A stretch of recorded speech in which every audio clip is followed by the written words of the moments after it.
Hello, this is Dan Nowman Niswander, the host and producer of the Nowman Show, which you can see on Pasadena Media, as well as Roku, Fire TV, and Apple TV streaming, and on YouTube, the Nowman Show on the Arroyo channel. And this week I'm rerunning an episode with Caleb Maupin and more about an organization he founded called the Center for Political Innovation. And right now, if you are in Chicago this week for the DNC, the Democratic National Convention, Democratic Party's convention, some members of CPI are going to be around the area there handing out books.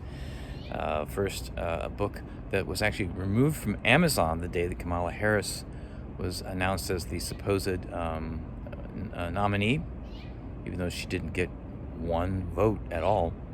Remember, she dropped out of the presidential race. Even here in California, her home state, she didn't get even one delegate, and somehow became the vice president. And now, without any votes, she's the Democratic Party nominee for president. So just think about that as food for thought. What is that all about?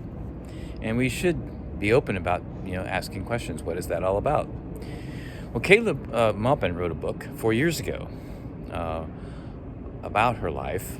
He went into detail about her estranged relationship with her father, Donald Harris, who is a well-established, well-respected economist and economic professor. And they had a falling out. Why did that happen? And those are questions to ask. What are the real details of her experience as a prosecutor in San Francisco? We should be looking at these things, right? It's important to know where people are coming from, not just who. DJT, 45. It's everybody, including Mr. Walsh. He's more than just a school teacher and a veteran. It's important to get the facts. Well, the main point I want to make here is that the Center for Political Innovation is handing out a couple of booklets. One, the book Kamala Harris and the Future of America, which was taken off of Amazon, literally removed from Amazon for a week. Okay? And that's a story that you can learn about here on the Nowman Show when I interviewed Caleb Maupin about it. But the other book that's being distributed is about economics.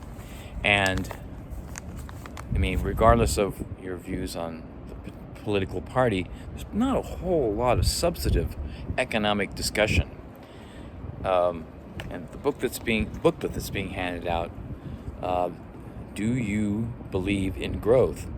And the subtitle, Why Russia and China Keep Rising While U.S. Society Stifles Innovation. This is a really good book, and I'm going to continue to be reading from it, including some of it on the Nowman Show itself.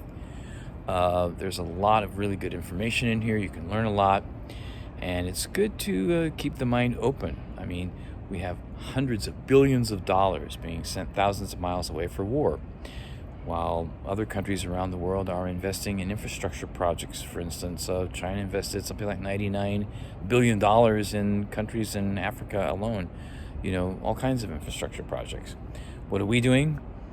We're investing in war, and that's a whole nother dialogue. But it's good to be informed. Use critical thinking skills so you can really make your own decision. And this is a whole nother topic here. What's going on in Palestine and Israel. There's a long history there too, going back to 1948 and even long before that. So it's good to do your homework, and always peace now should be at the first and the forefront of your mind. And when you talk to your friends, as you go about your activities, this should be something that we all talk about, because peace is what we want in our hearts and in our world and everything. And we need money, billions of dollars right here at home to invest into our own people, which invest it in our own economy, which helps others and each other. This is Dan Nowman, Niswander. Not only stay present in the moment, always here and now, but as always, peace now. Yeah, and considering, what's going on in the world right now, person that I know that you have studied uh, a lot and have respect for, uh, Lennon, and I don't mean John Lennon, um, it once said, there are decades where nothing happens, and there are weeks decades happen. And I mean, and just recently we saw, uh, well, as far as we know, an attempted assassination on the former president and then candidate Trump.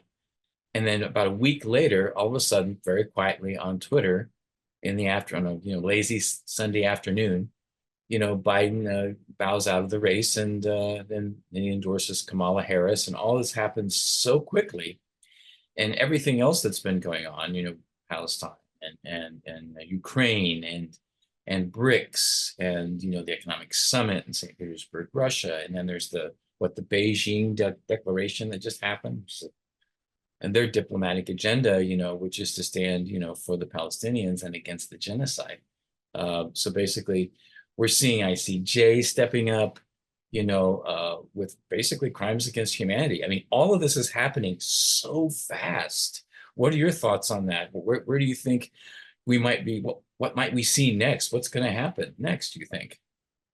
Well, I think it's very clear that the Biden administration and their policies around the world are failing. And there's concern about what comes next. I think Kamala Harris, if she becomes president, would take things in a much worse direction.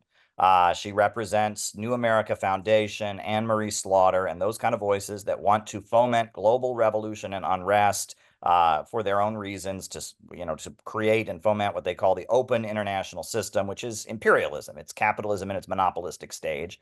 And they want, endless chaos, et cetera, to spread and maintain the rule of Western banks and corporations. Whereas I think Donald Trump represents one faction that is self-interested, that may not be fully on board with that, and is probably more clear-headed in how it understands things. And the fact that Donald Trump faced that assassination attempt, the fact that he's got J.D. Vance, who said things about Ukraine, about not wanting to send money to Ukraine, et cetera, all of that seems to indicate that we'd probably be safer from nuclear annihilation in World War III with a Trump administration rather than a Harris administration. So, I don't endorse any candidate, and my organization certainly doesn't. We have people in our group that'll probably vote for different candidates, et cetera. But it looks to me like Kamala Harris is the main danger, and especially on the global stage, someone as unstable as her and someone as indifferent to other people's suffering as her shouldn't be making our foreign policy judgments.